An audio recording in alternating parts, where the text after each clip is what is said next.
Welcome to Imperial Valley Social Justice 5th Annual Candidate Forum. The purpose of our forum is threefold. One, to allow candidates to have a venue to express their views and opinions that impact their community. Second, to give an opportunity to the community to hear, listen, and become empowered to make informed decisions. And third, increase public awareness and that voting is a privilege and a right. Thank you very much.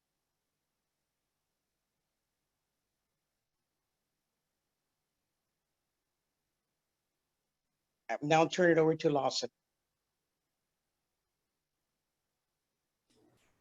Hello, everybody. My name is Lawson. I'm a student at San Diego State University in Imperial Valley. I have been attending since the fall of 2018. I'm here to volunteer today and help out.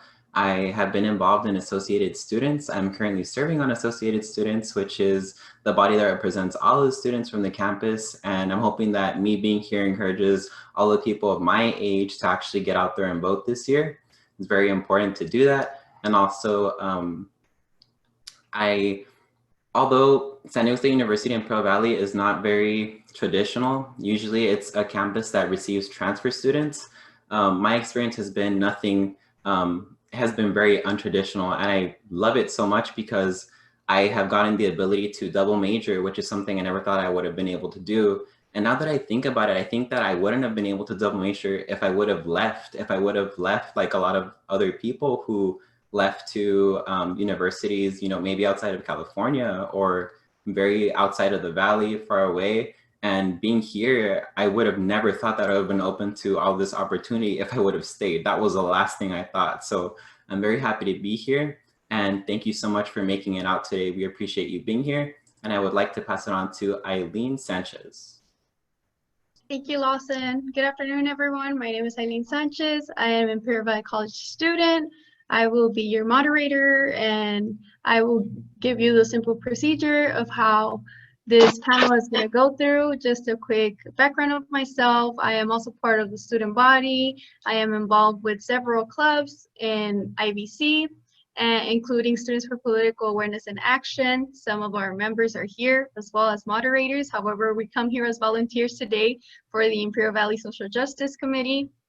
And we encourage everyone to vote. We encourage our students who are our age to register to vote, to know the importance of voting, to know how crucial it is to know the propositions, to know your candidates and what they stand for.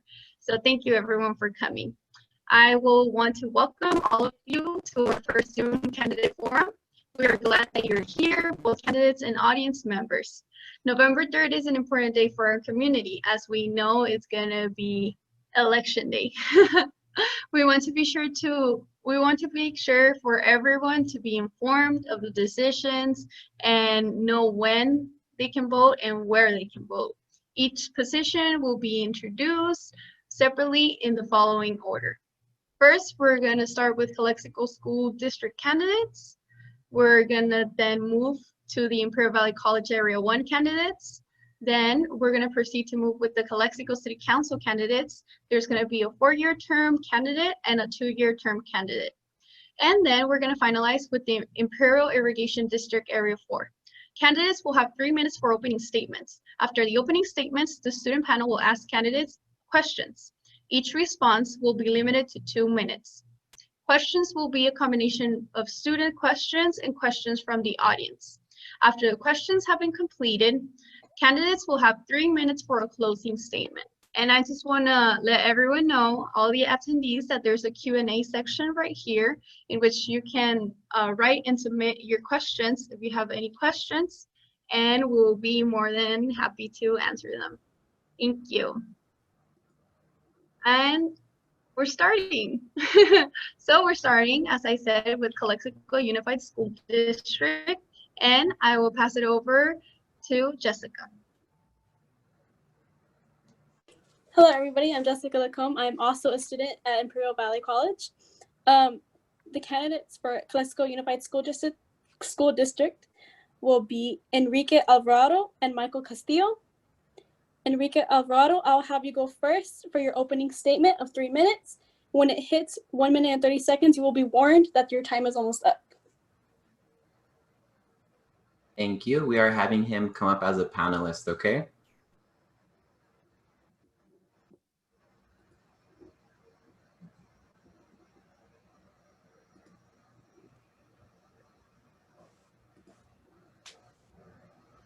Alrighty, Mr. Alvarado, are you here with us?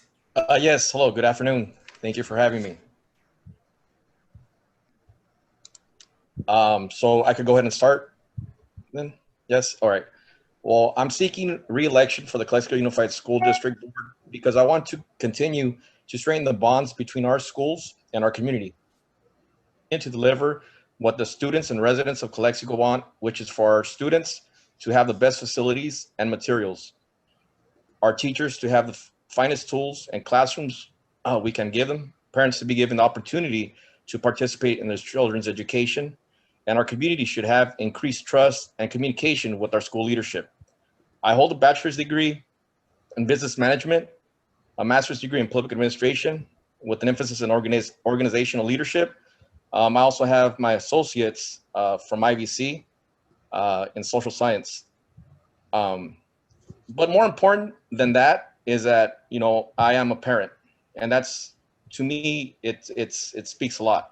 My wife and I have 4 children, which have attended schools here at Calexico Unified School District, and my daughter's currently attending Cesar Chavez. What I wish for them is what I wish for all students at Calexico Unified School District.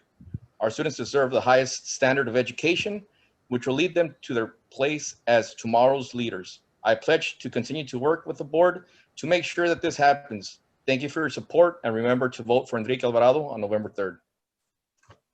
All right, Mr. Alvarado, you still have 1 minute and 30 seconds. Did you want to still add anything else?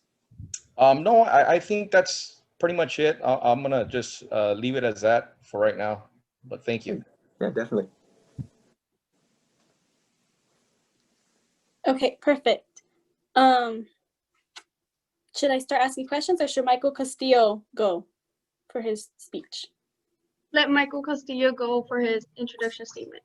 Perfect. Michael Castillo, you will also have 3 minutes to do your opening statement.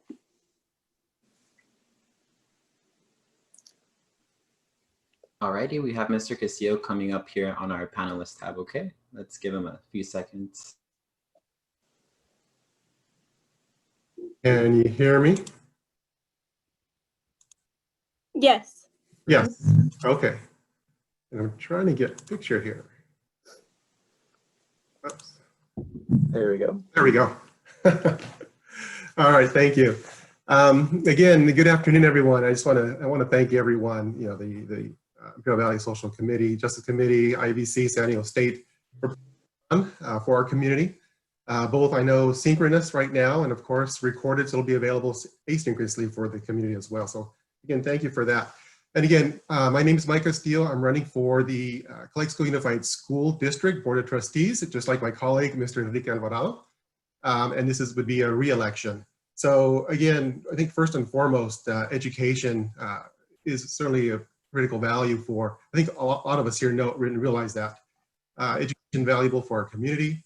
It will help provide opportunities for our students, and it provides financial stability and much more. And certainly education is core to who I am as an individual and what my core I think priorities are. I think so much that, you know, I've dedicated my life to education. I've been in education for 24 years, first as a classroom teacher here in Calexico Unified in our own schools for several years. I had the opportunity then to go on to the County Office of Education, work in educational technology there. I also had the opportunity to go on to become school site principal in El Centro. So certainly the opportunity to work with families, with students, and with our teachers and staff, you know, great opportunities. Presently, I'm working again at the County Office of Education. I'm the Senior Director of Early Care and Education Programs. Again, supporting a lot of initiatives, a lot of programs throughout the county. So 24 years in education, at different various levels, working with different individuals, has certainly provided I think a well-rounded background experience for this position. Again, I'm also from Calexico, born and raised here, attended schools through our own district, and also had the opportunity to go on to higher ed at UCSD. Upon receiving my Bachelor's of Science in Neurology and Physiology, I came back to Imperial County and again started my career in education. So from neural networks, I went to computer networks and now early education. So again, you know, I think, you know, my heart's here in Calexico. I realize the community and the value of education in our community. Certainly this opportunity, serving our community, our district, gives us the chance to give back, which all of us are doing here. Again, looking ahead, the next 4 years, some of the priorities I'm looking at and working with colleagues and across our community, always, you know, increasing student achievement and student learning. You know, it's ever evolving right now, given our current climate, current situation, and challenges. So we've got great staff, a great district doing everything they can. Health and safety obviously is a big concern as we're going into this COVID pandemic. We need to make sure our...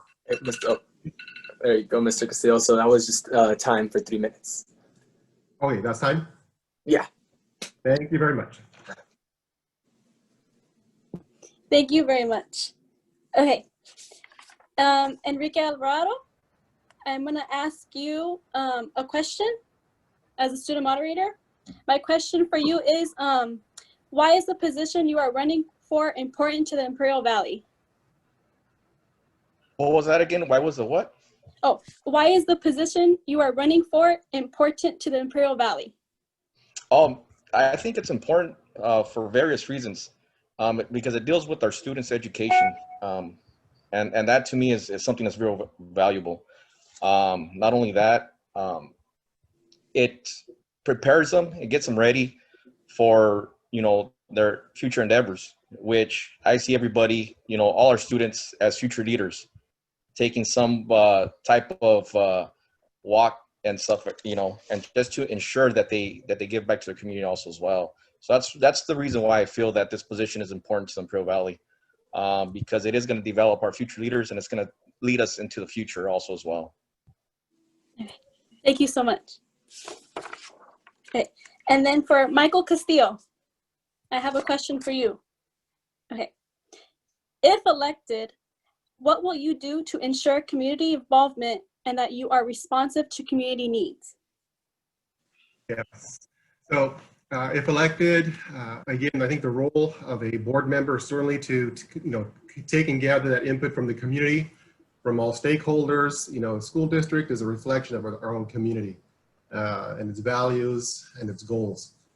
Working in the school district, you know, board members have the opportunity to visit school sites, attend events such as back to school night events where parents are involved. You know, we can hear that.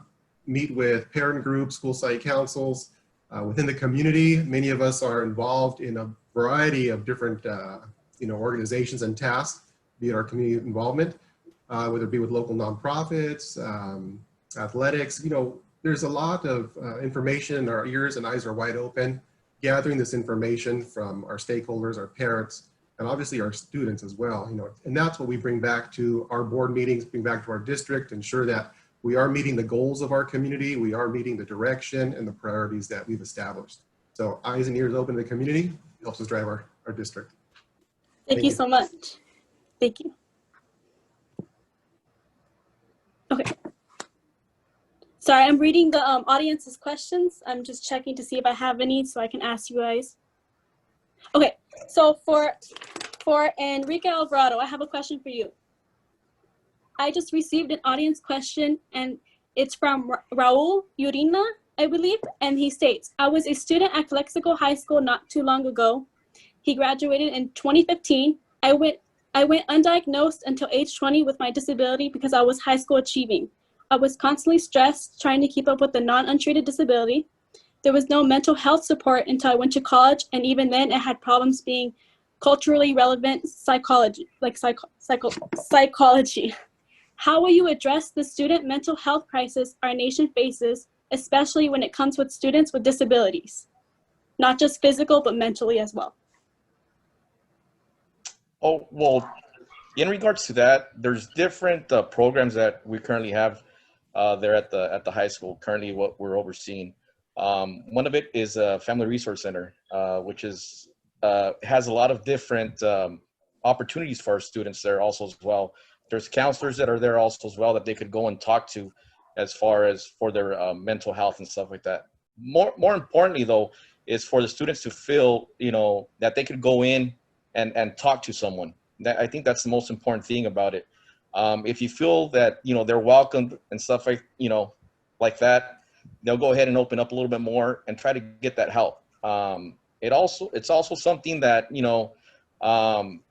mental health it's just, how can I say it? It's something that is just, it's out there. It's more prevalent now. And students need that help. Not only that, if they don't seek that help, there's a lot of things that could happen, as far as, suicides are up also as well with the students, especially right now, what's going on, that they're not in that school setting and stuff like that. I think it's a little bit more harder. Not only that, I think that teachers need to pay attention to their students also as well. If they see something, they got to go ahead and report that also as well. Get them the help. That's pretty much it. Thank you so much. Thank you. Okay, and so I'm gonna have you guys do each closing statements. So if you'd like to do your closing statement, that will be 3 minutes. 3 minutes for someone. Go ahead, Enrique. Well, thank you once again for having me on here. As stated before, I'm Enrique Alvarado. I'm seeking re-election. A little bit about myself. I graduated from Hopeville High School in 1995. I moved here to Calexico. I met my wife, moved here to Calexico in 2000. My wife is from Calexico. She went through the school system in Calexico. She graduated from Calexico. I actually participated a lot here in Calexico also as well, in the sense that, I helped coach some of the Pop Warner teams in Calexico when I first came over. So I was involved. Also as well, I participated in a lot of student activities, as far as, certain plays that were held there at San Diego State, which was his last days, something that, I participated when I was going through high school. Joined the military, and I came back. My thing is that I think it's very important for us to give back to our community. I think we need to be involved with our community, and show the students that we care what's going on, in their educational system. I've always had a soft heart for Calexico, in the sense that, and I mentioned this throughout, whenever we have our board meetings and stuff like that, that I think Calexico is the pinnacle of our educational system. Not only that, I think we have all the pieces in place to go ahead and make it that pinnacle of our educational system. With that said, I just want the community to know that I am here to listen to them. And it's one of those things that whatever, they tell us and stuff like that, we take it back to the board, just as my colleague, Mr. Castillo stated. And I want the community to know that it's not going on deaf ears. It's stuff that we are trying to improve. And I think there has been improvement. If you go over to the high school and stuff like that and look at the high school right now, Calexico Unified, it's changed. And that's something that, we can't do it without, the help of our residents. And it's their fruits, that we're seeing currently. As a board member, I don't take, credit for all this stuff, because it's not, I'm just there representing them. And that's something that, I want, the residents to know, is that I'm here, with open ears, and I just want to continue to serve my community, to ensure that our students, are our future leaders, because, just like the song says, it's kind of cliche, but, they are our future. And that's pretty much it. And I just want to say thank you once again for giving me the opportunity to present myself and to vote for me on November 3rd. Thank you. Thank you so much, Enrique. Okay, Michael Castillo, if you'd like to go for your closing statement. Yes, thank you. And again, just thank everyone, the students, San Diego State, IVC, just for helping put this together for the community. Again, I'm running for re-election for the Calexico Unified School District. My name is Michael Castillo. And I just want to say we've got a great district here in Calexico. There's a lot of great things happening, a lot of good momentum. There's a lot of things we can see tangibly, and a lot of things happening that maybe is not seen by the public. But the district is moving forward. You know, we've had a great team and a lot of good projects these last few years. And I'm running again to make sure we continue moving forward, making progress for our students. Our students are the ones that are going to benefit. Our parents are going to benefit, and our community overall.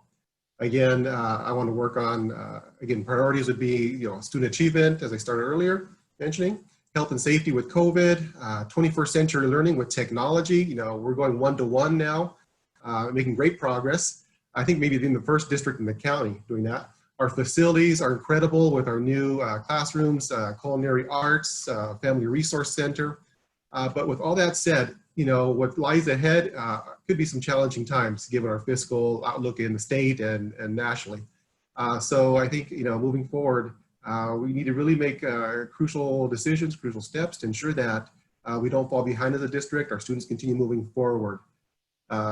Again, this is all important for all of us. Again, I want to thank Mr. Alvarado. We've got great candidates running this year for different, you know, positions and elections. So again, very important just to remind our audience, get out there and vote. It's not hard to register, but very important. The little things that we do as a society and a community make a big difference in our future and progress.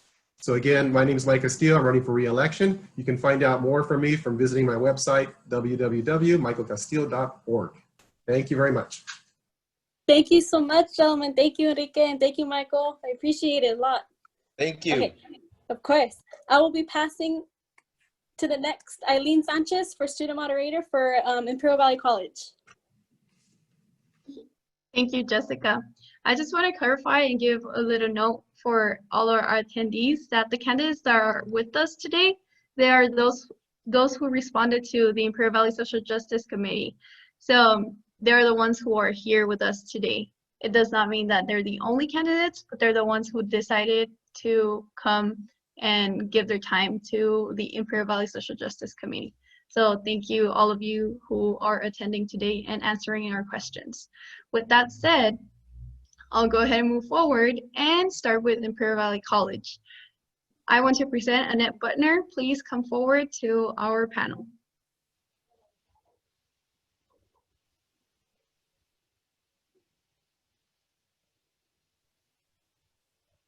Can you guys hear me? Yes. Okay. Hi, thank you for this opportunity. I wasn't sure how to work this. So I'm present. I guess, what do I do? Do I talk about myself or you have questions? Yes, you will have 3 minutes for your opening statement. Oh, okay. Well, thank you. Well, you know, as yesterday, we had a great loss with the death of Ruth Bader Ginsburg, which really made an impact on me. Because the one thing that, you know, well, so many things struck me about her, but, you know, she was known as the notorious RGB because she led, she irritated, and she demanded change. Well, I am AGB, Annette Gonzalez Butner. I am a daughter of Calexico, and I went to school in this community from the first days that I walked into Jefferson as a kindergartner through my days at De Anza and then Calexico High School. And I also raised my kids through schools on the west side of Calexico and in Lance Charles and at Willie Moreno, and of course, on to high school. I know this community, and as an experienced elected official, I know where and how we need to do better. As a representative of the Imperial County Board of Education for 7 years, I have reached out to the current trustee for Area 1 many, many times.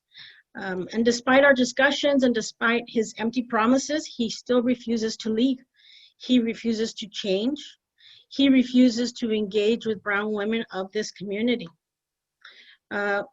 West Calexico and Heber don't need to be told that we're poor because we already know it. The problem is that IVC does not seem to know it. Imperial Valley College has to expand its vision and to expand its offerings. Spanish-speaking women of Calexico need to learn English. I mean, that's just the way it is.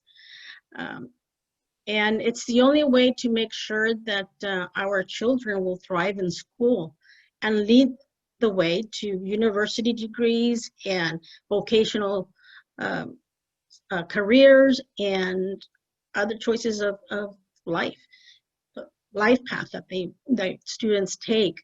The children of Calexico, they need to dream big, and we need to help them dream big, expecting that they will earn four-year degrees and much more.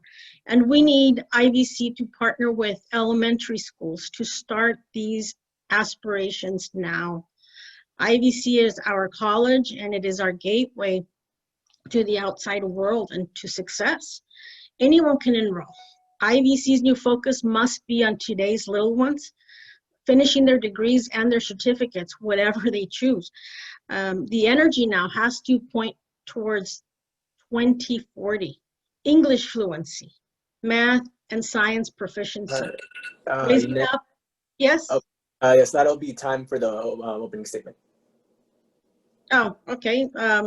Also, Annette, we can't see your video. Is there any way you could put that on? Can you guide me how to do that? I'm not very tech savvy. Yes, no problem. Are you on your phone or your computer? Computer. Okay. And in your screen, on the lower left side corner, there is a video icon, and it says stop or start video. You can click there, and then your face will appear. Right there. You have a background set, just letting you know. I'm not sure how that happens, sorry. That's fine, just letting you know. That's just whatever screensaver. I don't know how to change it, sorry. Don't worry, all of us are learning. Yes. It's okay. Thank you for turning your camera on. Thanks for letting me know. Thank you for your statement. And now I'll go ahead and move on to questions. The first question I have for you, as an IVC candidate, I'll give you a little background. Currently, there are 260 homeless students registered at our college. These students are striving to improve their lives through education. What would you do to support and empower the Valley youth in order to strive for higher education goals? Can you repeat the question? I just want to make sure that I understand what you're talking about. Yes, no problem. Currently, there are 260 homeless students registered at Imperial Valley College. Okay. These students are striving to improve their lives through education. What would you do to support and empower the Valley youth? Well, you know, I think this is a reality that we're facing, and I think IVC needs to do more. You know, unfortunately, community colleges do not have dorms, but I think that IVC could set aside some funding for something like that, at least emergency shelter, whether it's makeshift trailers or actually funding dorms for students like this. And then we also have students that come from outside areas, you know, students from Arizona that move here or that commute, or, you know, we also have people that are in the military and they're based here, and so they go to school here, but they're not from here. So we've got a lot of students that do need housing assistance, and I think it's important that that we look at our reality and set some funding for that. And I'm really surprised that has not happened yet, but I would certainly push for that and try to make that happen. Thank you very much for your answer. I'll go ahead and ask a question from the audience, and it states as follows. I studied a math-based field in college. Stereotype threat is a major obstacle for students of color studying math, as I witnessed. It works against Latino and Black students by excluding their achievements from the curriculum instead of focusing attention on male European mathematical achievements. It leaves students thinking that they can't do it because they don't see themselves representative in the books. Latin American people of African descent and others have rich history and ancestral mathematics that is being overlooked. This is a question. How do we work towards more inclusive curriculum in colleges in general? Can you repeat the question? I missed a couple of there was static. I missed a couple of questions at the beginning. I think I know what you're asking, but I just want to make sure. Can you repeat that?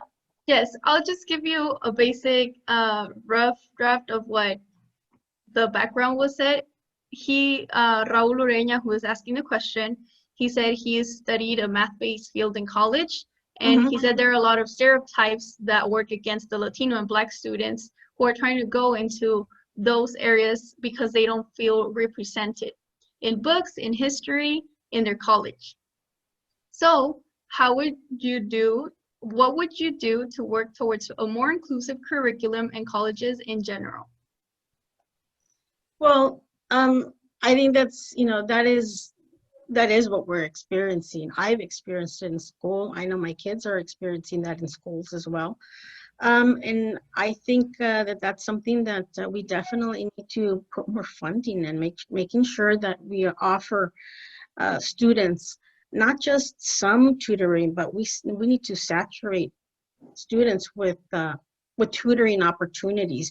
Students work and sometimes cannot make tutoring hours, so we need to be flexible and have tutors available at all times, especially when we've got students that are homeless.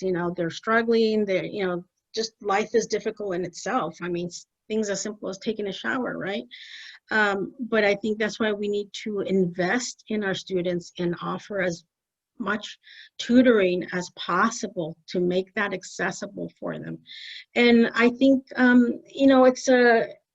it's a broad question because, like Raul, he was not diagnosed with his disability until he was in college. And he didn't know he had special needs. A lot of our students are like that. They fall through the cracks. And this is why we need to partner as trustees at IVC. We need to start partnering with the local school districts, with the superintendents, and start having roundtable meetings and start addressing these issues because it's real and it's happening. And, as Raul points out, a lot of children, a lot of students fall through the cracks. So by the time they get to junior college, they're behind. And they need a lot of remediation. And even though the state eliminated that, just because they eliminated the remediation courses doesn't mean that they eliminated the needs, the disabilities. Those issues are still very much there, but we need to address that and we need to take that on, and we need to create a safety net for our students to catch them and to help them stand back up on their feet, to enable them and to empower them to not fear academics. But I think it all starts with partnering. And, like I said, I reached out to my opponent, who was the incumbent, and he refused to set up joint partner meetings with my agency and his. How much more could we do for our students if we join forces? Okay. The saying, it takes a village to raise a child. Yeah, it takes a village. Hey, now it's time as well. Okay. Fine. Thank you very much for your answer. And I have one last question for you. And it states as follows. What would be your top 3 priorities if elected? We know we have a lot of challenges facing Imperial Valley community and the IVC community as well. What will you do to address these challenges? So this is a 2-part question. What are your top 3 priorities if elected, and what will you do to address these challenges? I think one, they're all important. It's not a matter of like categorizing which one's more than the other. I think we have a lot of needs. One thing that comes to mind, I think we really need inclusive representation, not just selective representation. Another one is we need to empower students. We need to empower families, reaching out and reaching into, start with the little kids, start and just continue all the way from K through 12, but start inspiring their dreams, that they can reach and do anything they want. And we need to also help their parents to help them share that dream with their children and to help make that happen. And I think IVC needs trustees that will respect both faculty and classified staff and work with them, because a lot of times we have friction, and with those frictions, what we fail to do is to serve students, and that should always be the priority. So those are, I think, my three issues. And then the second part you said was what? What will you do to face these challenges? Well, to bring them to the table first, that always needs to be addressed. Okay, Annette. That was time for the questions for those. Well, thank you very much, Annette, for all of your answers and your responses and being here with us. Thank you for your presentation of yourself, of course. And that's everything from my part. I'll go ahead and move the moderator position to Johnny. All right, hello, I'm Johnny, and I'm presenting for the Calexico City Council. And we have 3 candidates currently attending with us today. So I'd like to start off first with Javier Moreno, who is running a 2-year term. And just to be clear that we have 1 candidate for the 2-year term and 2 candidates for the 4-year terms. And he just attended in the chat. So can we pull up Javier Moreno?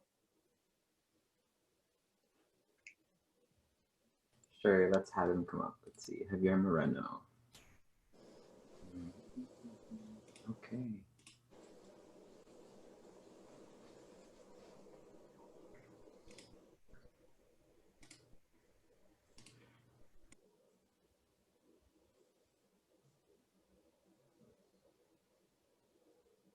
Hi, Mr. Moreno, are you here with us?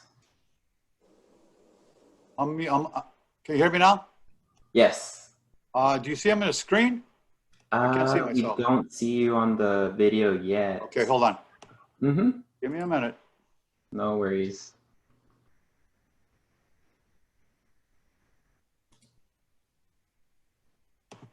So, oh, here we go.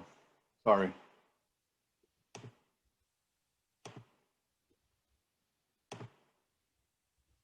Not allowing, for some reason, it's not allowing for the video. Oh, here we go. Sorry about that. Got it. No, all good, Mr. Moreno. So for the beginning, you'll have your opening statement, and that's going to be down to 3 minutes. All right, well, thank you. Good morning, Lawson. Good morning, Gretchen. I'm sorry, good afternoon, Gretchen. Good morning. Good afternoon, Eileen. Good afternoon, Jessica. Good afternoon, Johnny. And good afternoon, Lawson. And Marlene, how are you? Yeah, okay. So my name is Javier Moreno. I am a resident of Calexico. Been here all my adult life. I attended Calexico High School. From there, as we all know, we grew up in Calexico. We go to IVC. So I went to IVC in 1978.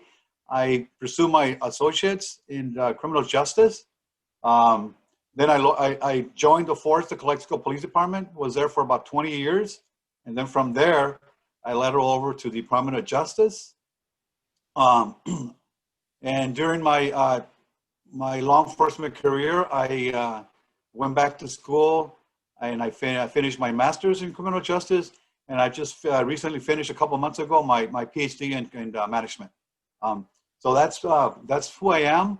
I am from Calexico. I get around through the whole county. I'm involved in various committees. I president of the board for the Calexico Wellness Center, president of the board for the Women Haven. I'm also executive board member for the Continuum of Care Council, which is formerly known as the Homeless Task Force. I'm also a member of the Measure V Oversight Committee. I'm also a member of the San Diego State University Research Foundation. I am the academic liaison between California and Mexicali. And I do a lot of things in the community. I try to get involved with anything I can. I think it's important that that if you're going to get to qualifications, it's not about only reading books, going to classes, watching videos, virtual meetings like today, but it's about being out there and observing others and asking questions, right? So that's how I got to get involved in the community. I retired in 2014 from a 34 law enforcement career. I've worked different areas of the state, at the municipal and at the federal level. Some of my mentors, one of them is sitting among us, Marlene. She was my mentor when I was going to IVC and to my criminal justice career. So I believe I have the right combination of qualifications that make me a successful council member. And what qualifies me essentially, I'm over 21 years of age. I'm a resident of Calexico. I'm not legally prohibited from voting nor disqualified from any other law from holding public office. That's essentially why I feel I'm qualified. My education degrees have taught me not only about topics, strategies, and thought processes that are closely related to municipal politics, but also helped me to increase my level of Mr. Moore, I confidence know your time in is City up. Council. Okay, that's it. Thank you.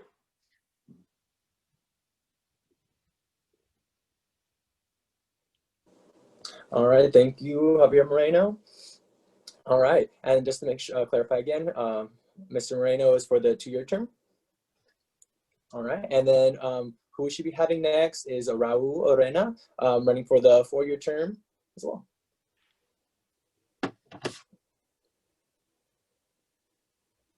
If we could bring them. Okay. Hello, buenas tardes. Hey, just a correction. Javier Moreno is running for the 4-year term. I'm running for the 2-year term. Oh, my dearest apologies. So, No, you, Raul, are running for the 2-year term. You should bring up the other 4-year candidate first. Oh yeah, definitely. And we have Javier. And then we have Javier for the 4-year. And I know Michael Chris Main might not be able to be joining with us due to like a document, but definitely we'll go on with you, Raul. Okay. And your opening statement will be 3 minutes for sure. Muy bien, muchas gracias. Hola, mi nombre es Raúl Ureña. I live here in the city of Calexico. I actually just came back from studying at UC Santa Cruz, and I came back protesting, absolutely, without question. I came back protesting, seeing how the deep embedded corruption in the city of Calexico was keeping us from protecting our people during COVID, not just at the city of Calexico, but also at the county level and at the court level. Our people were not receiving the protections they needed for rent, water, utilities for over 5 months because of either incompetent or corrupt local officials. And I stand against that completely, and I'm willing to call it out. I'm willing to call it out publicly, and I'm willing to call it out in detail.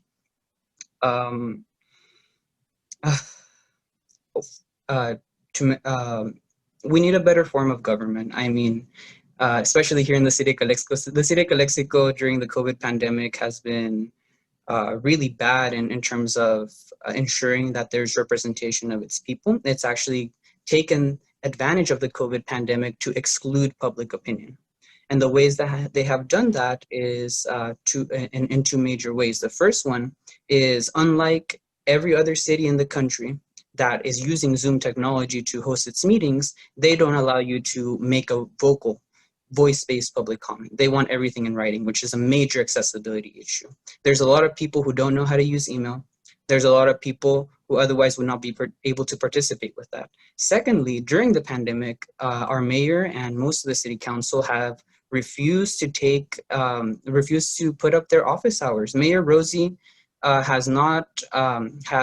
instead of being a normal person and putting out Zoom office hours so that she can continue to connect with the public as they are being evicted, as so many things are happening to them, she has instead canceled all office hours for this 5-month pandemic. So, I mean, I'm running here for the basics: affordable housing, public transit for all, expanded access to healthcare. These basic goals that have been neglected and in full display during the COVID pandemic. We need to get some very basic things straight in the city. I'm running for that. And yeah, I'm ready.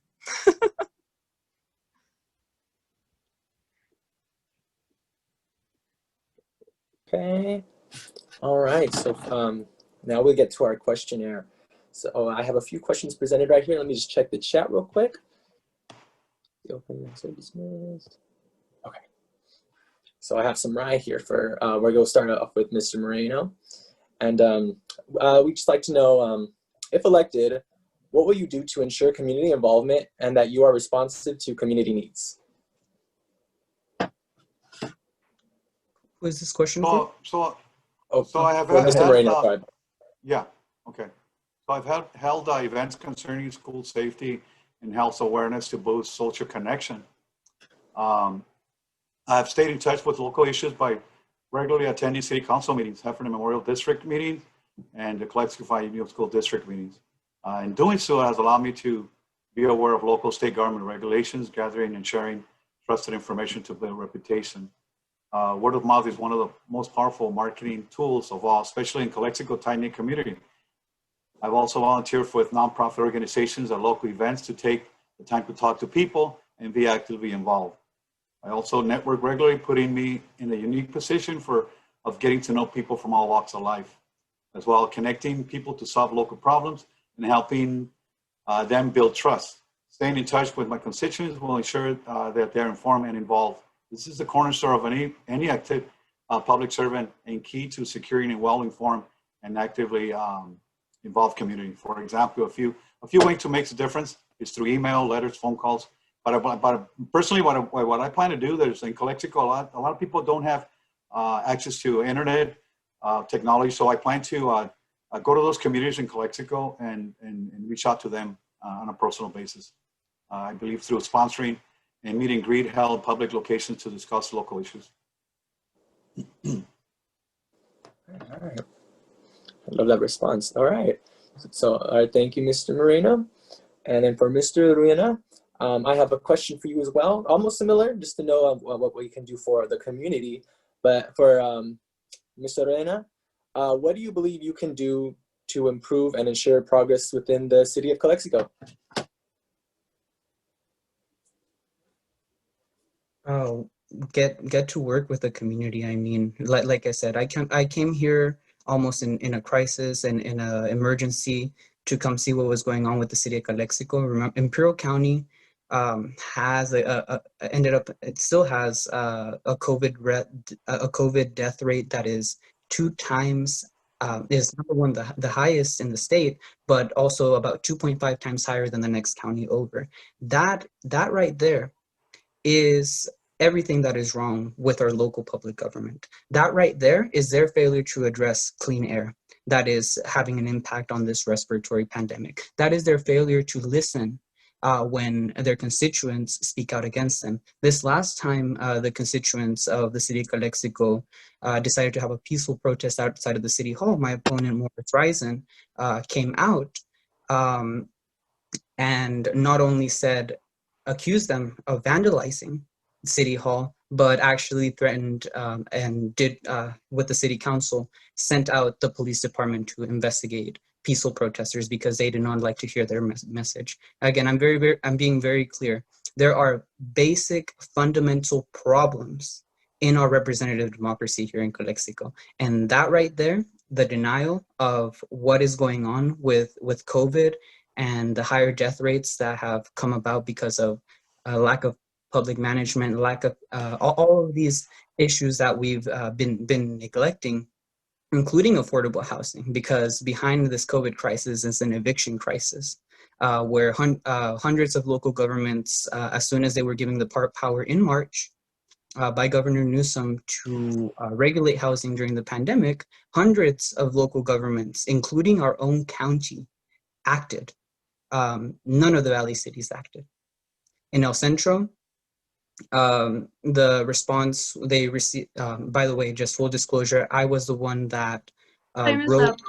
Oh, go ahead. Thank you, Mr. Ureña.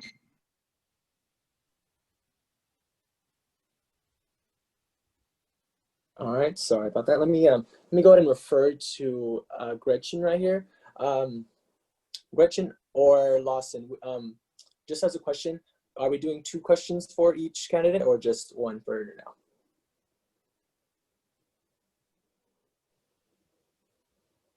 Hey, Johnny, I think that the questions you're free to ask however you like. Okay, definitely. I'll just do at least 1 more for each candidate. That way they could get a little more input in. So it's because I have one from the chat and another one, I have two from the chat. So I'll give one to Mr. Moreno and Mr. Urena. And so Mr. Moreno, I have a question from Chris, and his question is, as a council member,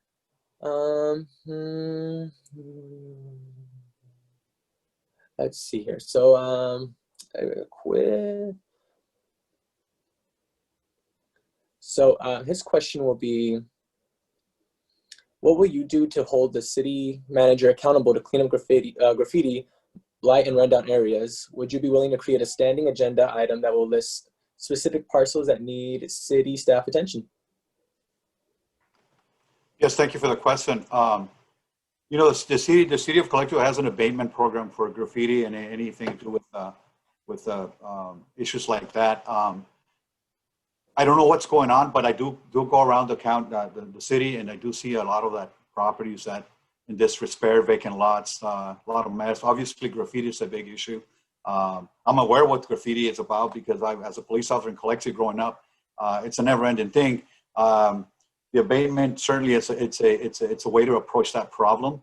But if you're not going to work with the police and identify who's graffitiing and vandalizing the property, then we're never going to solve it. So it's not a one point solution. If it is, we would have to meet with the city manager and work with the police department. And also the citizens are very, it's important that we also bridge that gap as it is. Right now, the city of Calexico, the police department and the citizens of Calexico there's kind of a gap over time that the citizens are not getting along with the cops. So we have to bridge that gap so the residents can be calling and the graffiti if they see a crime violated, and also instill a program with the city manager and bring those people to City Hall and ask what is exactly going on, because the citizens are our eyes, right? They're our eyes for the government, but if the citizens are not reporting it, then it defeats the purpose for having an abatement policy. Okay, thank you. Okay, let's see. And I'll go refer to the next question in order. So for Mr. Urena, I have a question from Jesus asking, how do you plan to help the people of Santo Tomas bring their business back to the Santo Tomas facility? The issue with Santo Tomas is twofold. I absolutely support local investments. Is actually a big part of my platform. I think I was present and listening and asking questions during the Grand Plaza deal, where we gave so much tax breaks to this multinational corporation to bring in a couple of low-paying retail jobs. It is absolutely not a question that the city of Calexico needs to provide those, number one, and this is the first part, basic infrastructure to get people to those local markets in the same way that we open up a whole section of city for a multinational corporation. But number two is specifically with Santo Tomas, we have to be, I wouldn't say flexible with our building codes. We want to make sure that there's safety, but we have to support them with whatever they need to put their market back up. I mean, it's negligent to go out and help several multinational corporations así de la mano, and we have absolutely nothing to say to Santo Tomas. Is work with them on infrastructure and work with them to make sure that they get their buildings up to code so that they can reopen as soon as possible. All right, definitely, thank you. All right, and then we should just move on to our closing statements. So if you'd like to continue from there on, Mr. Urena, and then we'll get to some Moreno on the closing. Yes, governing is a complicated process. I saw somebody in the chat ask, how are you going to get other city council members to vote with you? To be quite honest, I think that the current crop, the people who are sitting in power right now, they're at the Calexico City Council. Those people, for the most part, are unworkable. And if you know, I think with Mr. Hodge, for example, he's there for the spotlight. I have seen him over the decades flip positions just to you know, get along with the people who are already in power, and he is doing that same thing with Rosie. Ms. Fernandez doesn't even want to talk to her constituents. I think she needs to be recalled. I doubt she's going to win the election. I think as far as the four-year candidates, for example, Ms. Gloria Romo, Mr. Moreno, not making any endorsements, but I think that this new crop, as long as we don't get the same, cartel members up in city council who are holding our city hostage to our own criticism or our own participation, I think we can get these negotiations going. I am a good negotiator. I know how to bridge these gaps. I read budgets and I make sure to be inclusive of everybody's opinion. But when it comes to people who are like the ones that are in power, that are bullies, that don't want to listen, that seal themselves off, that is the type of person you recall. That is the type of person you personally go to the county to get those recall forms, because I'm sure there's 2,000 people in the city of Calexico willing to start that process if that's the point that we have to get to. But I'm praying that the people of Calexico are paying attention to what has happened in COVID, and we will have to avoid that. But yeah, I think that's the essence of my question. I hope to be representing everybody in the city of Calexico, especially the ones that are disproportionately affected by everything, including COVID. All right. Thank you, Mr. Moreno. And then we'll be going with the closing statement for Mr. Moreno. So this is a wrap up, right? Correct? Oh, yes. Okay, and 3 minutes? Yes, sir. Okay, I'm going to piggyback on Orena. He and I had a talk yesterday on a function out there, but let me just talk a little bit because I want to get down to the last minute and talk about a real important issue that for the homeless students. So another priority is dishonesty, right? Political infighting and interference and poor oversight are among some of the problems affecting Calexico. All these issues have far-reaching repercussions for service delivery and contribute towards creating a culture of corruption in Calexico. Yet most unfortunate is what needs to be done to address the misconduct, to at least promote a culture of accountability. No one is talking about the lack of accountability. Beyond corruption is a real cancer within the system of our governance as led by our local leaders. To address these challenges, I propose and to empower our citizens by creating a pathway that gives citizens relevant tools to engage and participate in their government, identify priorities, problems, and find solutions. Also cut the red tape by bringing together formal and informal process that means that city council working with the people to change their behavior, okay? Now, another thing that I want to touch up is the homeless population with the college students in Imperial Valley.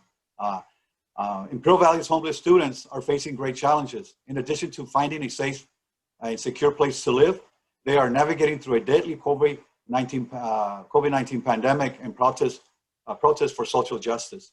Approximately 14% of our community college students are homeless, and 35% of America's homeless population is under 24. That's according to the Department of Justice last time in 2017, including attendance problems because homeless students are transit. Many face barriers when it comes to finding a reliable transportation, completing homework assignments, and finishing a full grade at one school. Others have deep deprivation that without access to permanent bed of their own, many homeless students seldom get a restful night's sleep. So I want to help that. As I said before, I'm a member of the Continuum of Care Council, and we are addressing those issues where those populations are marginalized, including the students, the farm workers, and the LGBT communities, and anybody over 65. That's what I wanted to say. And so hopefully we get this thing going. We get people in the city hall that is willing to make a change and have the officials accountable. We work for the citizens. We're there for the citizens, represent the citizens. And so we need to get this thing going. We need to get change leadership to take care of this problem. We got a lot to go, especially during a pandemic. So thank you very much for your time. Thank you, Mr. Moreno. And I believe, Gretchen, we had a little mistake for another candidate, but Michael Chris was able to fill out our questionnaire and can still continue to join us. So I apologize on that, attendees, as well as to Ms. Michael Chris Main. So if we could possibly pull up Mr. Main. And Michael, Chris, I would like to apologize. When you sent Amigo, I looked under there and I found it. And we had been going by the names of the candidates rather than Amigo properties. We had a lot of candidates this time. So perhaps the best way to do this is that you come up, give your opening statement, Johnny ask a couple of questions, and then we'll go back to the closing statements from Raul and from you, if that's okay with everybody, and I apologize. Definitely. I believe we already gave our closing statements, correct? Mr. Moreno did, and Raul, you gave yours too. Sorry, I believe so. It's kind of sounded like a question, but I did. Okay, I apologize. I'm trying to do both things. So, so then Johnny, why don't we just bring up Mr. Main, opening statement, questions, closing statement, and then we'll move on to IID. Definitely. Thank you so much, Gretchen. All right, and Mr. Main, we can do your opening statement of 3 minutes, and whenever you're ready, you can go ahead. Thank you guys very much for looking into the issue right now that we're having, at the 9th hour, as we call it now. I just want to introduce myself. My name is Michael Christopher Main. Most people know me as Chris. That's why the signs say Chris Main. I'm running as a candidate for Calexico City Council for the 4-year term. I was born in El Centro a few months after the hospital here in Calexico closed. If not, I would have been born in Calexico. Unfortunately, I don't have the possibility of saying that and making it a true statement. We grew up in our local school system, attending Dual Elementary, De Anza Junior High, and then Calexico High School. After Calexico High School, I went ahead and attended Imperial Valley College with full intentions of becoming a teacher. I felt that's what I wanted to do, and that was a good career choice at the time. I was highly involved in sports and recreation, and I just loved the whole educational environment where the lessons you learn every day, let it be in a classroom or on a basketball court and a football field, they're life lessons that carry on and basically mold our future. And I felt I wanted to give back to that. At the same time, when I was 15 years old, I attended my first planning commission meeting with my dad, who's a real estate developer here in the town, and was also drawn in and attracted to city politics and city administration, and intrigued by the way the city works, how implementing policy can create development, stifle development, and you can really have a trickle-down effect to its residents. For the way that for the people who don't know, the city council implements policy or gives direction to the city manager, who then feeds it down to the department heads. And being on that level of city council, you have an utmost responsibility and basically have control of which way the city can go, and based on whichever given subject is brought to the table at that time. It was brought up to me as something that you can look at it as either someone who's a thermometer or someone who's a thermostat. What are you going to do? Are you either just going to read what's going on like a thermometer, or are you going to be a thermostat and you're going to change something about what's going on? In this case, I want to be a thermostat. I want to change the way Calexico is going. We're in the black on our budget proposal. I think we really need to take a good look at that. I have a strong background in business development. I started real estate sales and financing, opened up a couple gas stations here in Calexico, and got into that avenue, and then worked at the school district for 3 or 4 years in purchasing. And then I went back and got into my own property management business, and now I'm doing some development, doing some smaller residential development, trying to bring in some bigger developments here into the town. Without development, without growth, the city can choke itself off.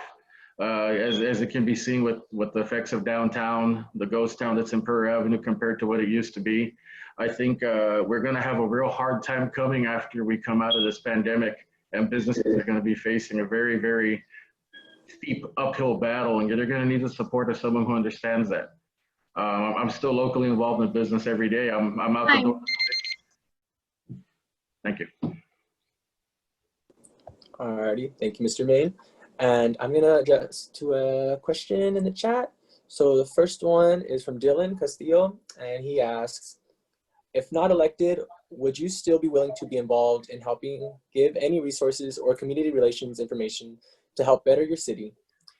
How have you been currently helping bring awareness and also bring effective change to the city? I was recently on the planning commission.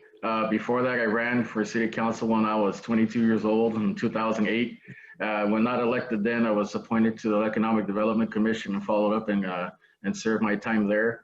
If for whatever reason this campaign is not successful and I don't get a seat on the city council, I will gladly serve on another commission and give back to my community like I feel called to do. In this case, the only way you can actually keep helping your community is by informing them. Without knowledge, no one knows what to do, where to go. And if you can be that conduit to go ahead and get and disperse that knowledge out to the people on the streets, that's why I'm saying it's important to be active. If you can't get that information out to the people who need it, the information is pointless at being stuck in your head. It needs to get put out there. I'm still actively moving every day on the streets. Like I was trying to say, I'm out at the door every day at 6 in the morning, don't get back till 6, 7 o'clock at night. And I'm on the streets with local people who are working. My feet are on the ground. I'm very much connected to the community. Other than that, I mean, whatever other avenues we can try to get this information out there, let it be on platforms of social media and old school word of mouth. It's paramount that we disperse information and not just keep it locked within a certain few. Okay, thank you. All right, let's see. And then I have one right here. I just want to ask one more question to even it out, and then we can continue to a closing statement. So let's see. Okay, so I'm going to ask the question of how have you ensured that the local community has been involved in and connected to your campaign? If elected, what will you do to ensure community involvement and that you're responsive to community needs? Okay, well, when I was growing up as a kid here, I was involved in a lot of the sport programs like CYBL and the local little leagues. I still feel the recreation is very strong. It's one of my priorities I'd like to focus on again if elected. How can I ensure that I'm getting the information out to where it needs to be? During this time right now, it's very, very hard. You know, you can't go. It's not encouraged to go do the knocking door to door and spread it that way. So it's through phone calls and networking. You know, being a salesman, you always have to work your networks. You always have to reach as many people as possible through your contacts that you already have, and then the new contacts you make, multiply that and explode it up even more.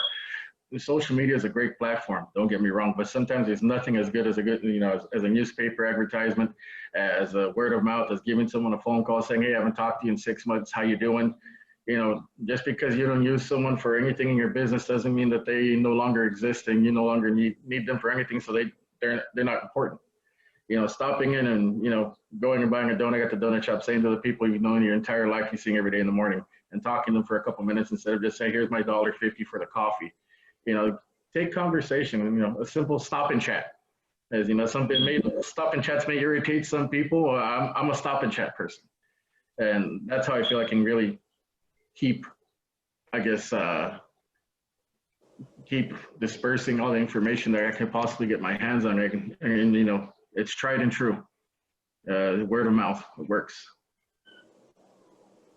All right, definitely. Thank you, Mr. Main. And if you'd like, you can now give your 3-minute closing statement. Okay, thank you for that. I didn't get a chance to reach my priorities, so I do want to make sure I get my platform out there before I run out of time. Like I was mentioning, I have a huge background in economic development and business. I want to continue to see growth. And when I say growth right now, that word probably will have to be changed to, you know, sustaining business.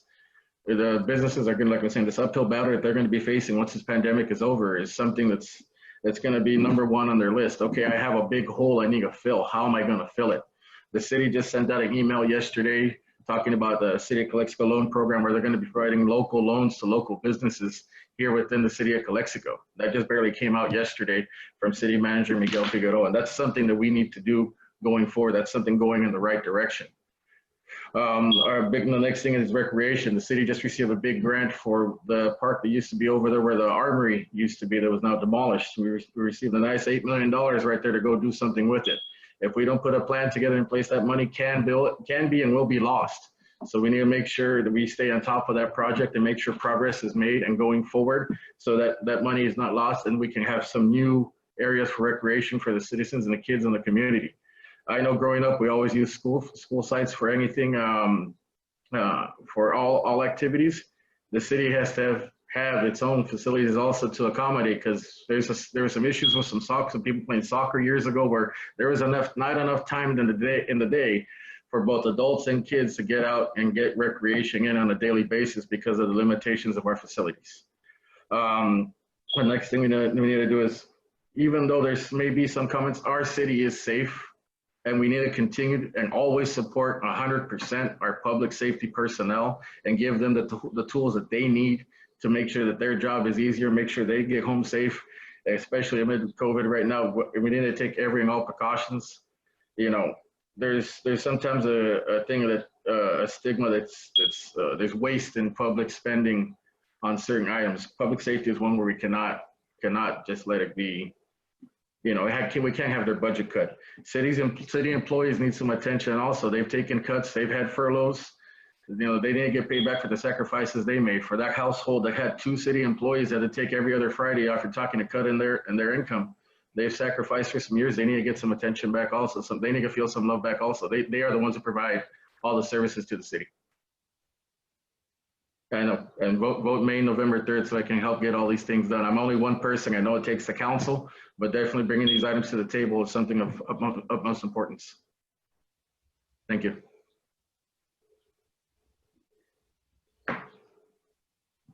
Johnny, you're muted. Sorry about that. But thank you so much for coming, guys. You, Mr. May, Mr. Moreno, Mr. Renena. It's been nice hearing you guys. And I will be getting the panel back to Lawson for IID.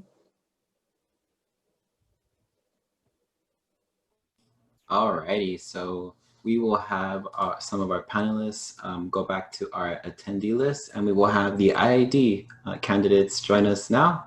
And let me go ahead and make that happen.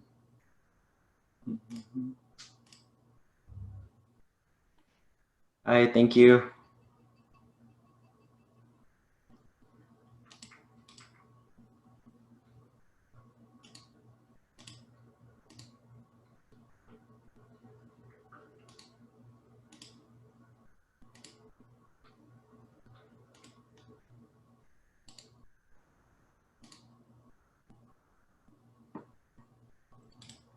Alrighty, thank you everyone for bearing with us so much. We have 2 candidates for IID, which will be Javier Gonzalez and Eric Ortega. So they will be brought up.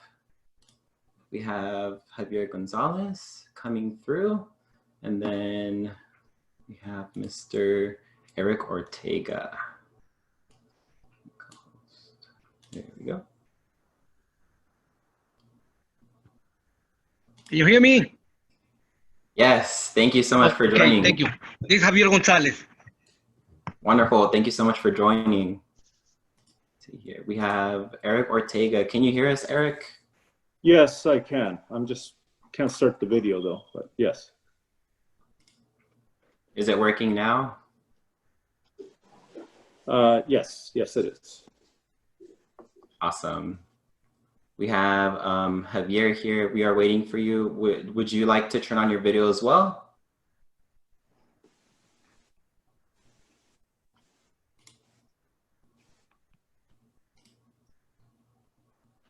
I'll give you a moment there. I think there might be some technical difficulties at this point, but it's okay. We'll get it resolved.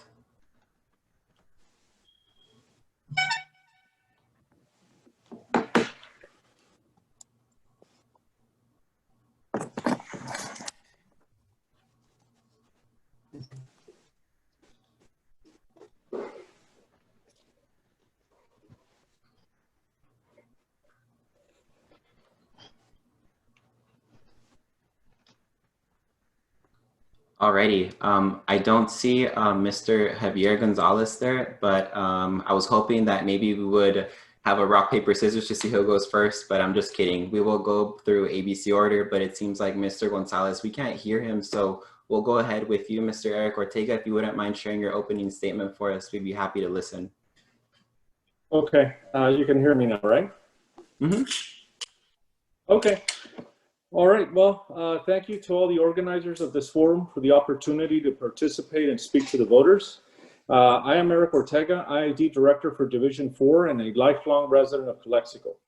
I ran for this seat 4 years ago because I believed that the people in Division 4 needed to advocate for progress in the public interest. Not a candidate looking for a job, but a proven leader who knows that public service is all about serving the public good. I have a record of accomplishment as an IID board member that I'm proud of, and that I ask voters to compare against my opponent's certificate, which he is using in place of his record. I think that if you are going to run for a seat on the IID board, it is important to understand what the district does. IID is the largest irrigation district in the nation and the third largest public power provider in the state. Its consolidated budget is nearly $1 billion annually, and it employs over 1,300 people. I'm an independent businessman who understands budgets and balance sheets, but I also recognize that IID, first and foremost, is a public service organization. It doesn't serve shareholders or investors because it isn't for profit. It's for the public. Your IID director, it's my duty to represent you interest in setting the water and energy policies of the district, but it is something more than that for me. It is a chance to build up our community and the quality of life we all share by putting our resources to work for all of us, not just some of us. I see the IID being a catalyst in creating a greater and more equitable Imperial Valley in the future, which ought to be the goal of every office holder. I think the Imperial Valley's best days lie ahead, and I'm asking for your vote on November the 3rd to make sure that happens. Thank you.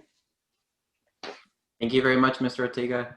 We are going to pass it along to Mr. Gonzalez to see if he would like to share his opening statement. Are you here with us, Mr. Gonzalez?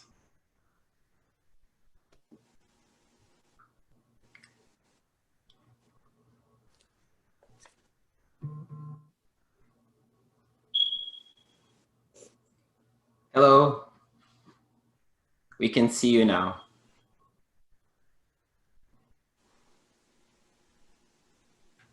Hello? Hello? Hi. I can hear you. Thank you for being here. Can you hear us now? No? I can't hear you. Can you hear me? Yes, we can hear you. Okay. I can't hear you, but I'll begin. Hello, my name is Javier Gonzalez. Glad to see that IBC students, San Diego State students are involved. I was a very decorated IBC student, graduated 95, 97, got the Mr. Sophomore Award, got the Club of the Year Award, Club President of the Year Award at Imperial College. The same thing at San Diego University with the Student Center, Associated Body President. I represented the students at the Love Association in San Diego. I was very active, got an award San Diego, who's who among students, so I'm glad that you guys are involved. I'm Gonzalez, everybody knows Calexico. I'm involved in the university, the community for more than 30 years. I'm in position of the irrigation to represent Division 4 because I believe I better represent the full community Division 4. Today is no longer just in the land and water thing. Today it's a bowling using our power, our experience, and our time, and very involved in the community we represent. This is not the case today. Not at all. Getting involved with grassroots exists as a good leader, participating on all levels of our community to help make sure that the community that we serve are safer, healthier, better place to live, play, and your family will be my top priority. This cannot be achieved if elected representatives do not take true leadership and active participation in all levels of the committee. It's more than going to mean. South here and all Mexico are in disarray with the entire retention is overflowing, smelly water is coming from the American Canal. Full of mosquitoes. The All-American Canal is full of holes where kids have gone in. Like in 2023, we had the hole is still there. The in Calexico, they're using IID to run their electric lines that are dirty. The All-American Canal, if you go out through the bridges, you can see a lot of debris. But of course, this issue is about IID, a public agency, public utility agency, the essential service. IID has many projects, agreements, and issues that need my attention. For that, I will use my education and experience in the area of public affairs. We will study issues, research all the sites, and get advice from experts and my constituents, community chats. I organize community chat every 3 months. Calexico and Hebrew. We're going to talk about every issue, not IID. I have 5 college degrees and have studied abroad 5 countries, seen in different types of government. I was also the student leader to help get those San Diego University study program going. I am the most decorated community citizen in Calexico, the most decorated university student leader in the valley. And I am the only student with my partner Rosa Elal who has won a major research petition with a river salting study. We have done that before. It's going to be hard to beat. We know that in FII, we studied our reef for 2 years. All We right, know guys, sorry, pioneers. that was time for our first opening statement. II representative. Oh, yes. We have time, 3 minutes. Mm-hmm. Thank you. Oh. I believe he cannot hear us. Or can he? Can you hear us, Mr. Gonzalez? Because if he can't hear us, then he won't listen when we give time. Right. There might be an issue there. Mm-hmm. Should we message in the chat? Do you think he'll get it in the chat? Yes. Let me send him a message. Yeah, let's send him a message just to see if he can see the message. That way we can keep it good time on everyone here. He should, there's a suggestion that he should leave. Someone should tell him to leave and come back in and make sure his audio is on. That might be a good suggestion, that he leaves, comes back, and then just make sure his audio is on.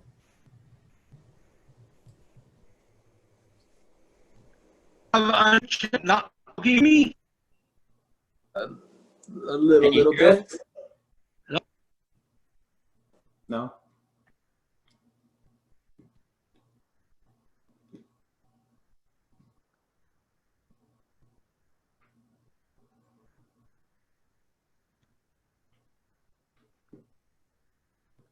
Someone suggested we call him and then we could play it through our audio possibly, but we'd have to get a hold of his number if possible.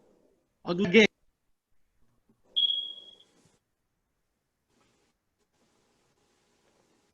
At this point, I think his video might have frozen because I can't see anything on my end. Oh.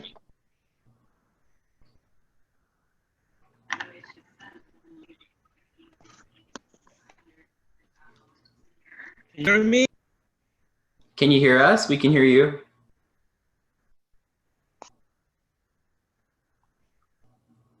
I can, but not everything. Oh, okay. It might not be on speaker. It might be on the regular audio. Now I can hear you. You can hear us? Oh my goodness, that's perfect. Okay. So we have been having issues with your audio. We apologize, Mr. Gonzalez. We couldn't hear you too well. However, we're going to be moving on. We do want to give you the option to see if you would like to call one of us to see if we can broadcast your audio. That way it doesn't sound bad on here. That way we can ensure that your voice gets heard.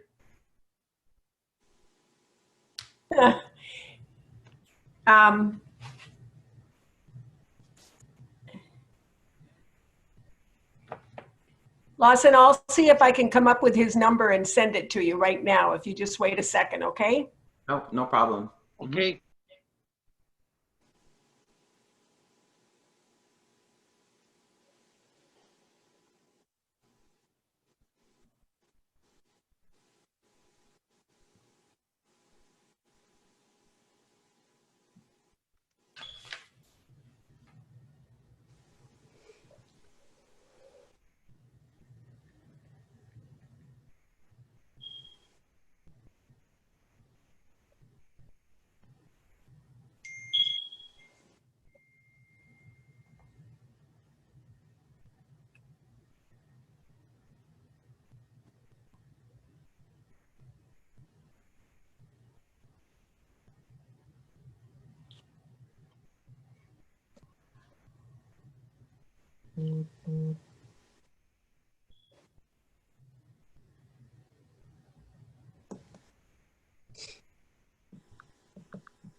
Hello?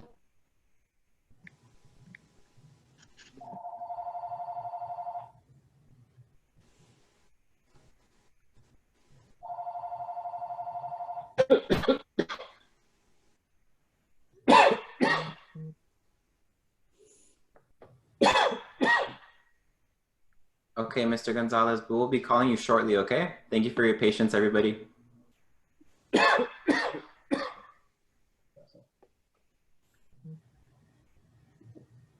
Meanwhile, we have contact with Mr. Gonzalez. We can go ahead. This is my suggestion. We can go ahead and move on with the questionnaire for Mr. Ortega. Oh, good idea.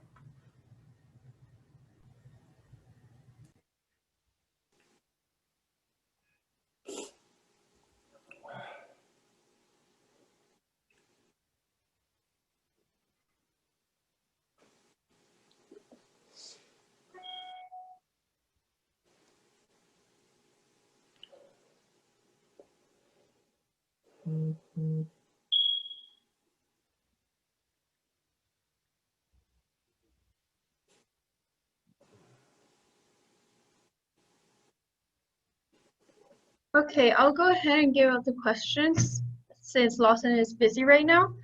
And this question is directed to you, Mr. Ortega. Meanwhile, we find a solution to Mr. Gonzalez's technical difficulties. Okay. So I'll start with this question. There has been rumors of splitting the IID Board of Directors, Energy and Farming, hypothetically. Would you be in favor of something like this? No, I would not be in favor.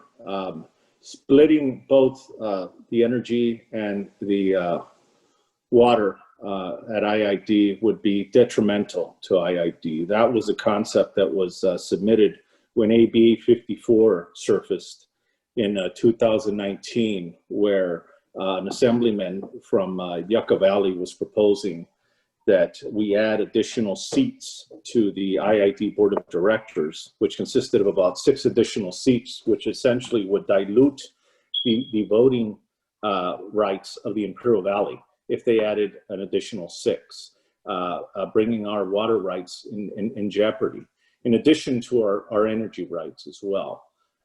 So splitting both the IID and the water, I would not be in favor of. It would create a very big issue to the people of the Imperial Valley, which is who me and the other 4 directors serve. Thank you. Thank you for your statement. I'll go ahead and ask another question since there's no question from the Q&A section. Give me a second. Give me a second, please. Okay. Here we go. The second question states as follows. What is the position you are running for important for the Imperial Valley? Why did you decide to run? Okay. I ran for this seat on the IID Board of Directors, representing Division 4 in 2016, because I believe that I could make a difference on behalf of the people who live in this dynamic and too often overlooked part of the Imperial Valley. Before that time, I served on the Calexico Unified School Board District Board of Directors, or I should say trustees, excuse me. I am a lifelong resident of Calexico and an independent businessman who cares about the community and doing the people's business. I ran for the IID board to use my voice and my vote to represent the interests of all of us, not just some of us. Thank you for your statement. And I'll go ahead and ask the last question for you, which is the following. What qualifications do you possess that will make you successful in this position?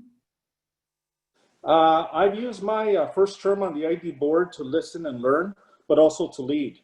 As I mentioned before, when Assembly Bill AB 54 was introduced in the Assembly last year, I saw that it would give Riverside County politicians majority of control of the IID board. I led the fight against it. When the district's ability to serve industrial water users was challenged in court and the IID board was threatened with contempt, I did not waver in standing up for the people, and our board stayed the course. And we ultimately prevailed. I have voted to keep energy rates low and to protect the Valley's water rights for the benefit of the people who live here. I don't see elected office as a job, but as a responsibility. And I want to continue doing the work I started on behalf of the people of Division 4 and the Imperial Valley as a whole. Thank you. Thank you very much, Mr. Ortega. Since we still haven't had a hold of Mr. Gonzalez, I'll go ahead and give you the stage for your final statement. You have a total of 3 minutes. Yes, since 2016, I have used my vote and my voice on the IID board to keep power rates low and to put the ratepayers first. I think that we have all learned to appreciate that IID is a public power provider and not an investor-owned utility during the pandemic.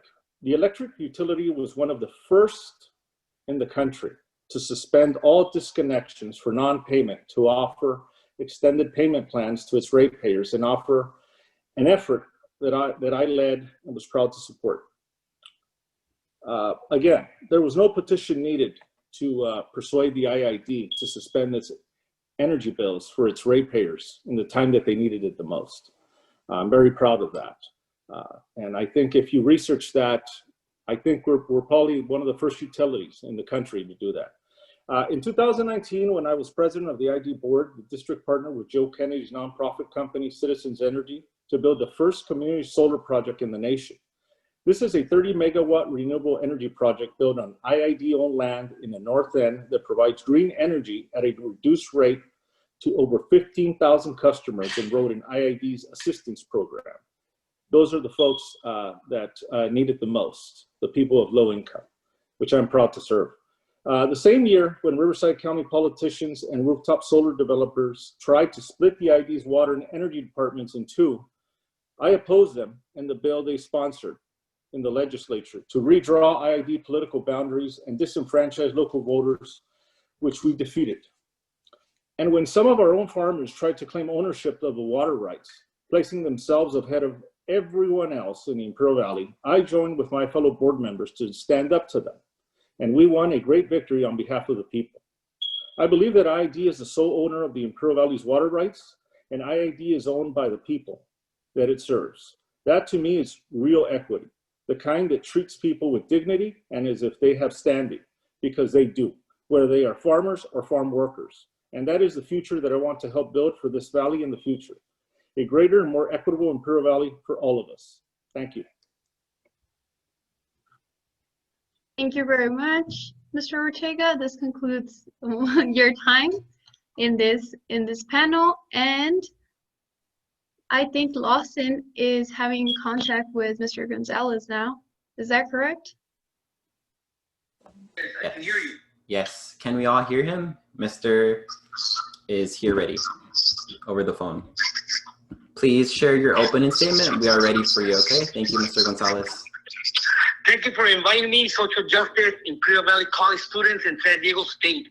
I am happy to be with my alma mater, graduate at Imperial Valley College. I was recognized in Imperial Valley College as Mr. Sophomore, Club President of the Year, and the Club of the Year, San Diego State. I was the Associated Student Body President. I was a Senator, Psychology Club President. I served on the Board of Directors of the Alumni Association and was very involved in making those study abroad programs possible. I'm Javier Gonzalez. I'm running for the position of Imperial Irrigation District to represent IID Division 4 because I believe I can better represent the people and the communities of Division 4. Today, it is no longer just about keeping the lights on and the water flowing. Today, it's about rolling up our sleeves and using our power, our political power, our experience, and extra time to get very involved in the communities we represent to empower them. That is not the case today, not at all. Getting involved with grassroots initiatives as a community leader, participating at all levels of our community to make them safer, healthier, and better places to grow our families, it should be a top priority of every representative from every agency, school, city council, IID. This cannot be achieved by representatives just going to meetings and that's it. No, we need more. We need leaders. We need active representatives in the community leading the way. South Heber and Old Calexico neighborhoods are in disarray. Entire streets are dark. Retention basins overflowing with smelly, dirty water with mosquitoes. Fence holes all over the canal, including the one where one kid died in 2003. The hole is still there. There's a lot of debris in the All-American Canal. Nobody has done anything about it for the past 8 years. But of course, this position is about IID, a public utility agency. With a century of service, IID has many projects, agreements, and issues that will need my attention. For that, I will use my education and experience in the area of public affairs. I hold a master's degree in public affairs, and I hold 4 other degrees in the area. We will study the issues, research all sides, and seek advice from our experts. But most important, we'll be holding community chats to discuss those issues with our constituents. I hold 5 degrees, like I said. I'm a student leader that helped get those study abroad programs. We know everything about IID. I and my partner are the only students who have ever won a major research competition with a New River and Southeast Sea study. Over 470 researchers, ours was the top winner with the New River. So we know about IID. We know about the pioneers like Fritz Cloak, our first Calexico IID representative, Charles Rockwood. Those representatives did not just attend meetings. They were leaders in the community. They were involved in all aspects of building a better community, a better Calexico, and a better Imperial Valley. Like I said, we need what is at stake here is more than just water and electricity. What is at stake here is how our representative will use the power they have to make our communities better, places to live and play. Sadly, both Calexico and South Leesburg are a disgrace. I mean, even the people say, they don't like it where they live.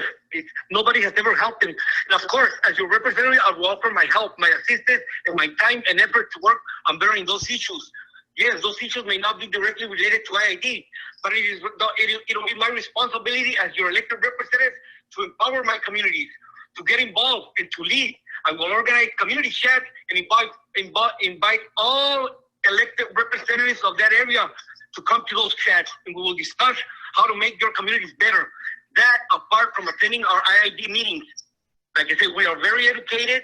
We know the issues. There are many issues from 1910 all the way to the present, so we can't get involved in every little issue. But if somebody All right, guys, sorry, that was time for the opening statement. Thank you, Mr. Gonzalez, for sharing. We have reached the 3-minute mark. Thank you for sharing again. I was glad that I was able to get you over the phone and to share your statement once again. So thank you very much for that. We do have one question.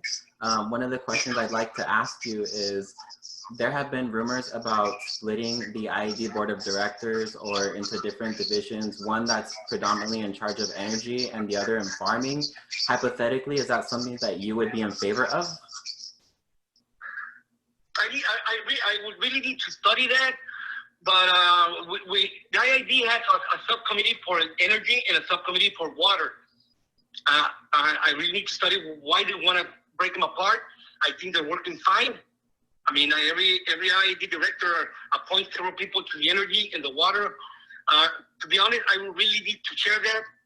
I think it's great the way it is. Maybe it's because of the issues, the legal issues in the farming industry and everything, the legal issues, but I think it's fine the way it is. Thank you. We have a second question. We have a former representative, Perez, who is pushing legislation for La Quinta so that our board may have a majority. How do you propose representation for La Quinta? Can you repeat that question? Yeah, of course. We have a representative, a former representative who is named Perez, her last name, is pushing legislation for La Quinta so that our board may have a majority, so that our board can be the majority instead of the other side. So how do you propose that type of representation for La Quinta? Are you talking about adding 2 more board members from the Coachella area? Is that the issue you're talking about? Yes. I believe that IID directors can appoint someone to the subcommittees. I think they can have representatives there, but IID should stay in Imperial County. IID was founded in Imperial County. I mean, we have been grateful to the Coachella area. We have been grateful to San Diego area, and we'll try to conserve water, see if possibly we can share water, but the power to stay in Imperial County. Thank you. We have one more question here. What will you do to increase diversity in the area of employment and contract opportunities? That's a very serious issue, because I'm a little upset that these employee unions have endorsed without giving the opportunity to other representatives like myself. And I just saw an email that said that there's a collaboration that's going on because they feel there's a backroom deal between our IID representatives and unions. And to be honest, a lot of employees from the North End. Calexico needs more representation, more employees. A lot of people get mad with me, but we can study the issue. A lot of people in Calexico tell me we've applied like 100 times. They never give us jobs. I tell them we're from Calexico. I think we have a stigma there, but we need more employment, more fair employment. More fair employment, and we need our IID directors to stop making backroom deals with unions. Thank you. Thank you. We have a final question. Are you in favor of mentoring, paid internships, IID scholarships for the whole community instead of some that might be available exclusively just to those who are involved with IID?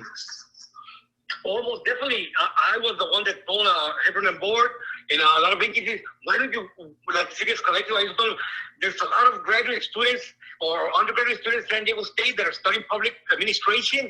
There's a project in San Diego where the students go to Tijuana to help build the community there. We're not using that expertise.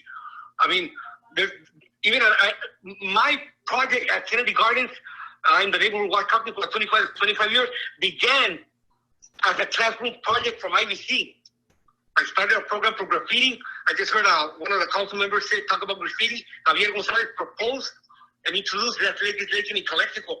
But wait, that program, my involvement in the community began because of a class at San Diego State. I did some internship hours at Calexico Recreation, and I'm still here. We're not taking advantage of those. Hefner Memorial can take a lot of nurses to help out there. Housing Authority can take a lot of students from IUC that are studying public administration. We don't take advantage of that. Thank you. Thank you very much for sharing. I'd like to give you a few minutes here to go ahead and share your closing statement.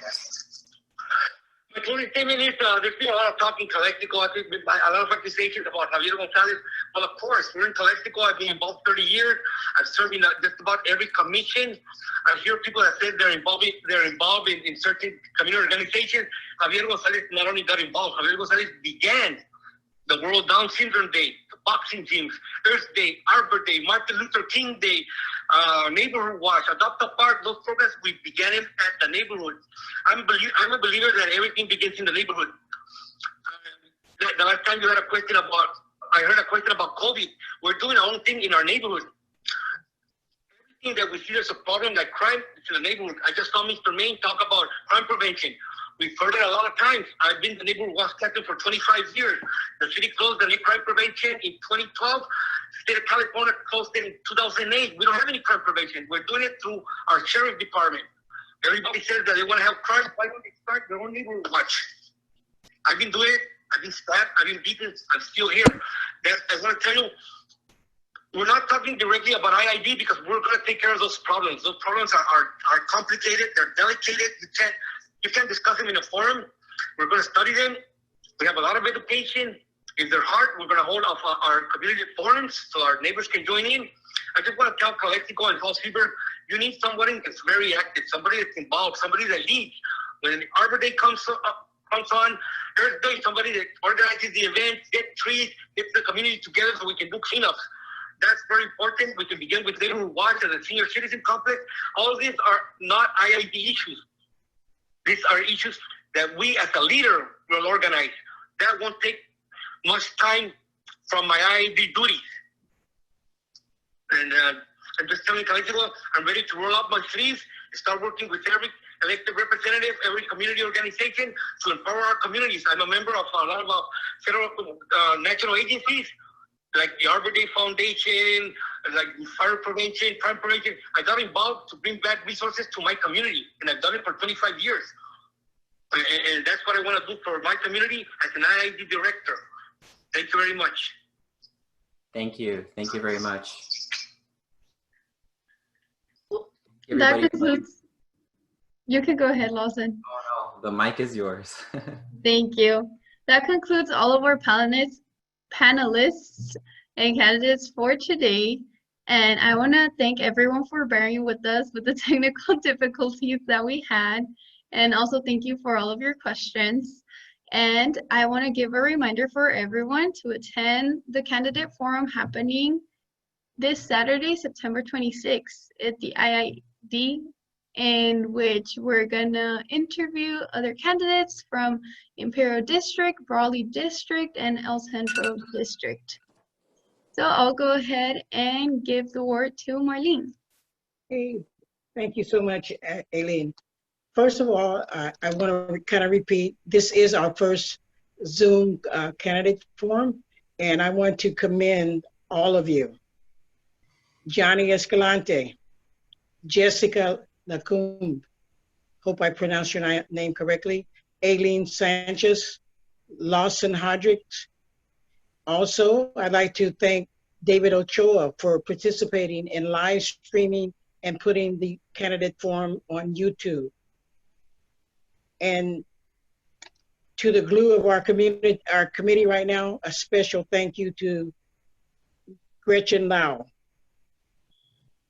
and Adrian Gonzalez, SDSU, for assisting us and making this possible. To the candidates, Kiki Alvarado, Michael Castillo, Raul Urena, Javier Moreno, Chris Main, Javier Gonzalez, Eric Ortega. Imperial Valley Social Justice commends you for stepping out, because we know it's not easy, and particularly we're doing it on Zoom. We'd like to really thank you for participating and connecting your views and opinions to empower our community and making an informed decision. Again, we'll see you next Saturday. And a big shout out to all of you guys. You guys did a tremendous job. I'm really proud of all you young, up and coming leaders in our community. Again, thank you. See you next Saturday.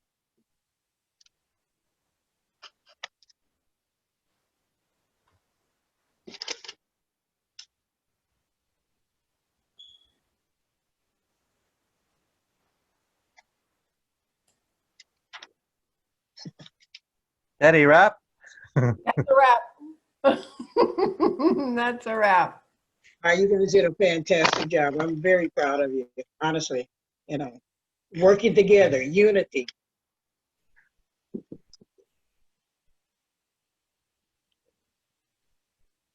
Don't forget everyone who's still watching us to attend next Saturday's political forum.